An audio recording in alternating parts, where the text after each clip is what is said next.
பேசலாம்.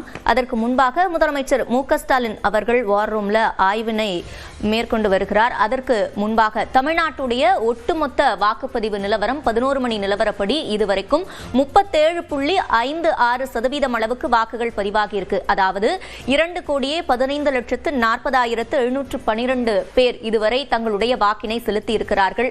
அதாவது மொத்த வாக்காளர்களுடைய எண்ணிக்கை 5,73,43,291 இருக்கக்கூடிய நிலையில தற்போது வரை 37.56% அளவுக்கு வாக்குகள் பதிவாகி இருக்கு.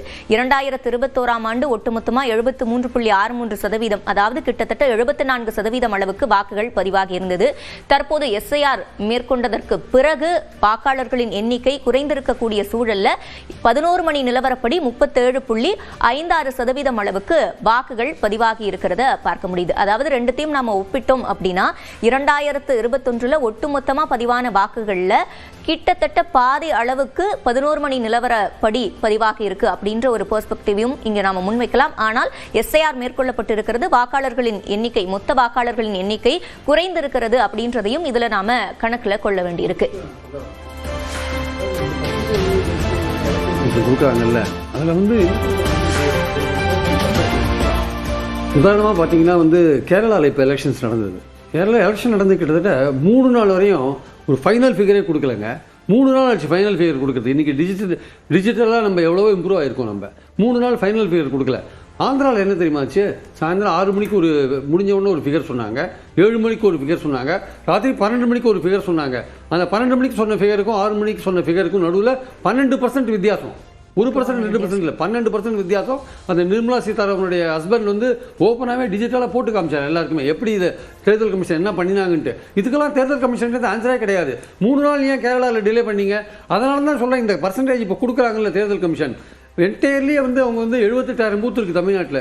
78,000 பூத்துலேருந்து நீங்கள் டிஸ்ட்ரிக்ட் லெவலில் கலெக்ட் பண்ணி டிஸ்ட்ரிக்ட்லேருந்து ஸ்டேட் லெவலில் கன்சால்டேட் பண்ணி கொடுக்கும்போது பலவிதமான அந்த கம்யூனிகேஷன் கேப்பில் பலவிதமான டிலே ஆகிறதுக்கான வாய்ப்புகள் இருக்குது. அதனால் தேர்தல் கமிஷன் எந்த ஒரு புள்ளி உரத்தை கொடுக்குறதுனாலும் ஒரே ஒரு புள்ளி உரமாக கொடுக்கணும், அதை கரெக்டாக கொடுக்கணும். அது டிலே பண்ணாலும் பரவாயில்ல. 6 மணிக்கு ஒன்று, 7 மணிக்கு ஒன்று, 10 மணி 8 மணிக்கு ஒன்று, 9 மணிக்கு ஒன்று, 12 மணிக்கு ஒன்று. We have lost the confidence on election commission. அந்த புள்ளி விவரத்தை பொறுத்த மட்டும் போன எலெக்ஷன்ஸ்லேயே பல விஷயங்கள் ரெக்கன்சைல் ஆகாதே இருக்குது. ஃபார்ம் 17C பதிவான ஓட்டுகள் பூத்தில் ஒன்று இருக்குது, அங்கே இவிஎம்மில் ஓப்பன் பண்ணும்போது நம்பர் ஆஃப் ஓட்ஸ் போல்டில் ஒன்று இருக்குது, அதில் 1,400 இருக்குன்னா இதில் 1,600 இருக்குது. என்ன அது டேலியே ஆகலை. அப்போ என்ன கணக்கு, என்ன ஜனநாயகம் இது ஆக்சுவலாக? இப்போ இது மாதிரி எத்தனை பூத்தில் இருக்குது? இதுக்கெல்லாம் பதிலே கிடையாது. கேட்டால் உடனே ரிட்டர்னிங் ஆஃபீஸர் என்ன தெரியுமா சொல்லுவார், நீங்கள் கோர்ட்டுக்கு போங்க. கோர்ட்டுக்கு போனால் அது உடனே வருமா கேஸு?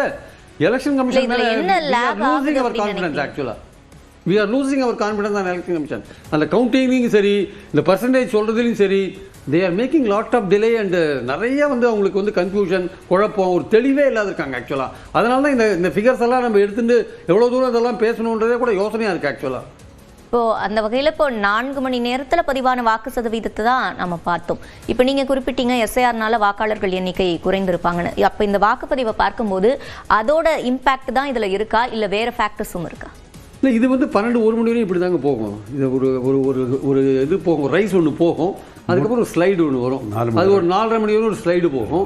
ஒரு 4:30 மணிக்கு மேலே ஒரு ஹைப் வரும். அது ஒரு 7 மணி வரையும் போகும் வச்சுக்கோங்களேன். 6 மணிக்கு கியூவில் நிற்கிறவங்களும் டோக்கன் கொடுத்துட்டு ஒரு 7:30 வரையும் போகும். இது இட் வில் கோ. இப்போ ஒரு 42-43% இருக்குன்னு நினைக்கிறேன் இப்போ ஆக்சுவலாக. இது நான் டெஃபினட்டாக இது போகும்.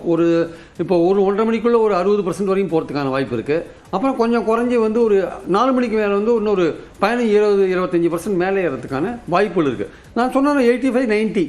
நான் பார்க்குறது என்னென்னா, நம்பர் ஆஃப் ஓட்டர்ஸ் குறைவாங்களா மாட்டாங்களா, அதே அந்த பர்சன்டேஜ் 85-90 போனாலுமே போன வாட்டி போட்ட அந்த 4,62,00,000 வாக்குகள் பதிவாகமா இல்லைன்றதான் இப்போ கேள்விக்குறியாக இருக்குது ஆக்சுவலாக.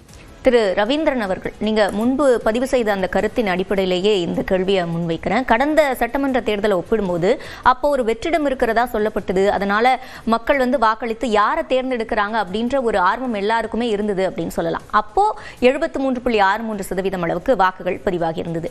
இப்போ நான் கேட்குற கேள்வி என்ன அப்படின்னா, எதிர்க்கட்சிகள் நிறைய குற்றச்சாட்டுகளை முன்வைக்கிறாங்க, ஆன்டி இன்கம்பன்சி இருக்கு அப்படின்னு சொல்றாங்க.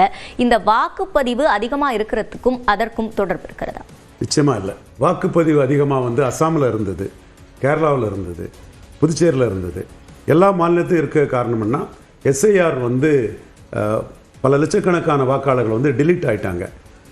பிரியன் சொன்னது மாதிரி மொத்த வாக்காளர்களின் எண்ணிக்கை வந்து ஸ்பெஷல் இன்டென்சிவ் ரிவிஷன் டிரைவால் ரொம்ப குறைஞ்சி போச்சு. அப்போ முன்னம வந்து நம்ம 150 வாக்காளர்களுக்கு பெர்சன்டேஜ் போடும்போது இப்போ 125 வாக்காளருக்கு தான் பெர்சன்டேஜ் போடுறோம். அப்போ இந்த பெர்சன்டேஜ் வந்து மொத்த வாக்கள் எண்ணிக்கை குறையும் போது விகிதாச்சாரம் வந்து கூடுது.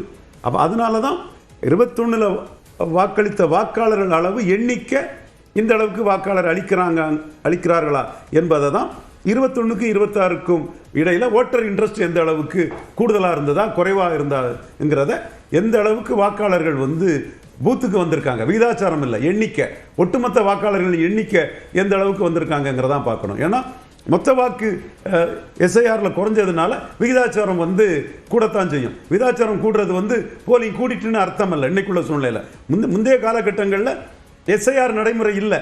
அப்போ ஒவ்வொரு 5 ஆண்டுகளுக்கும் இடையில வாக்காளர் எண்ணிக்கை அதிகரிக்கும். அப்போ அதுக்கு தக்கன பெர்சன்டேஜ் எப்படிங்கிறத நம்ம சரி